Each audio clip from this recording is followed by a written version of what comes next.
Hey friends, I thought I would do something a little different today for my section, my yoga how-to this week, and share with you a little about my own story and how self-limiting beliefs, self-sabotage, feeling not good enough, not worthy enough, all of this almost kept me from living what I believe, or at least I've decided, is a big part of my purpose in life. Amber here, and welcome to Yoga How To. I always was fascinated with yoga since I was a kid. A lot of it had to do more with the philosophy. I just was really interested in philosophy, Eastern philosophy, but some Western spirituality and things that just, they kept going back to yoga. And they kept going back to yoga. I didn't really in high school have any opportunities to take like a yoga or asana class. I'm recognizing how I'm sitting on a foot, so I'm really crooked, and I'm kind of crooked because I have a little scoliosis anyway, so I'm trying to even myself out and I just can't. So anyhow, it's just never even occurred to me to do it, or how I would or anything like that. It wasn't until college, and I was so fascinated with it. I had read about the chakras, I had read books, all of this stuff, but never actually done the asana, the poses, and the breath work, or really any of the practices. And then in a theater class of mine, the instructor brought in a yoga instructor. So that was my first class. And I remember at 18 years old doing a forward fold, standing forward fold. And at that point, I was already so stiff. I was like shaking, and I had so much tension in my body. It was very humbling, to say the least. As the years progressed, I saw images of yoga often through either videos, which tended to be, white, able-bodied women, and they tended to be very strong, very thin, very fit appearing, and went into the deep, deep versions of the poses. And I thought that was the goal. I thought I can't do that, so I shouldn't even go to a public class. I would get Yoga Journal, which was really, we had no social media, so that, and I didn't actually get it. I couldn't afford a subscription, but my mom would send them to me sometimes as a gift.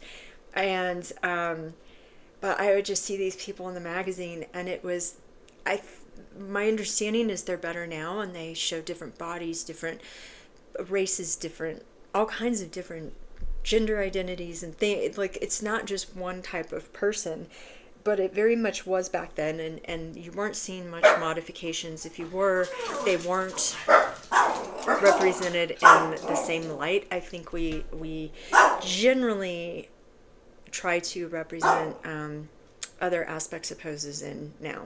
And so the goal was always get the leg behind the head or do the hard pose, and if you couldn't, then what were you doing going to a studio?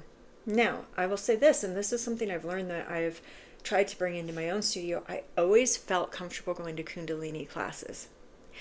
And why? Well, because it had a very different representation culturally.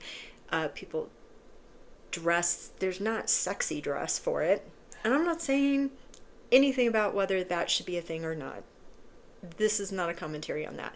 It is a commentary on how people who looked sexy in yoga clothing actually created a barrier, in my mind. I allowed them to create a barrier, I should say, to other kinds of yoga. But when I saw people in Kundalini, they were just wearing white, loose clothing, and it wasn't, and the poses, it wasn't about poses, it was about these wild and interesting kriyas. So I felt very invited into Kundalini yoga, whereas other types of yoga, particularly I had a Bikram studio down the street from me, and I would see the people going in and out, and I was like, oh, I wish I could someday, but I can't. I was back in Seattle. This is all, I want to acknowledge, this was all me limiting myself. And also, when you become a person who on some level represents Cambia, you have to think about how we all do this, and are there ways to invite people in and open doors? And it's not that certain representations are wrong, it's just how can we open that door wider? How can we get more people to realize, like, oh, this isn't just for this kind of person. Anyhow, all of that said, I didn't go to a regular studio for a very long time. Regular, I mean, well, I didn't even go to a studio because I took Kundalini at the community center. I did yoga videos at home. I followed Yoga Journal, did some with PBS, things like that. My first experience in a studio was not a positive one. And that really left a mark also. Again, it was about my own mindset, and I take responsibility for that. And I'm just thankful that I slowly tricked myself into it. So I tricked myself into getting into yoga by, trying to home practice, by trying the places I did feel safe, like community centers rather than studios, like Kundalini rather than Vinyasa or hot or whatever. I found pathways in where I felt like this pushes me and this still kind of scares me, but it's not too far into my panic zone. It's just more in my stretch zone. So during this whole time, I'm living in Seattle, and I wrote a bucket list. The idea of bucket list just came out back then, or into my awareness anyway. And one of them was, I remember writing this, and it was just so crystal clear, and it's so funny now because I don't even know what I meant by it, but it was be a yogi. I don't know what that means. And I think I put other things around yoga on there too. I used to daydream about owning a studio, even though at the time it really felt like a daydream and the most impossible thing. Like I didn't even think that's impossible because it was so, to me, outside the realm of possibility. I couldn't even have the thought as to whether it was possible or not. Doing a training, just the idea of doing a training was, I just was like, there's no way I can be a teacher, because again, I put up this gateway in my mind of who a teacher should be, who should be doing yoga, saw only the ways I didn't fit that, and the barriers to that. A lot of them, in my case, and I think everyone can probably look back and you realize where that sense of not worthy enough might come from. I always wanted to do gymnastics growing up, and it was really expensive to do. It was just not a possibility for me to take these gymnastics at this place in town called Aerials. And my friends got to go, and they got to learn back handsprings and all this stuff. And I would try on my own, and I practiced in my backyard. And I also probably had no natural proclivity for it. Or maybe I did, I don't know. But it never got to come to any kind of fruition. And I remember in junior high, there was a chance to try out for the gymnastics team, and my friends who went to Aerials were like, just try out, you can do this and that'll be enough. And I was like, I don't know, but I did it because I thought, well, it's a chance to learn gymnastics for free, other than the cost of whatever the uniform costs. And of course I didn't make it. And it just, that door shutting to me was a door I kept up in my mind in my yoga asana journey for a long time. I finally took a training. It took me forever. Like I literally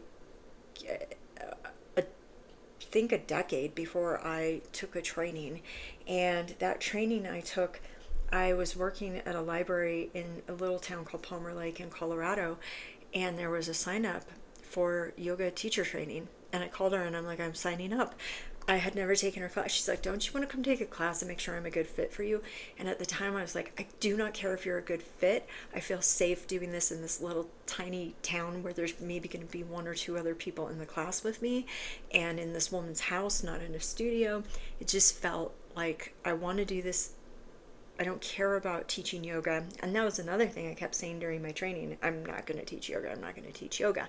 So all along the way, I had these self-limitations, but I kept finding, some part of me kept finding sneaky ways around it, so that if we have our comfort zone, our stretch zone, and our panic zone, I would find ways into that comfort zone that then into that stretch zone, that as I got more comfortable there, then my panic zone actually started to become my stretch zone. And I could then go out there a ways.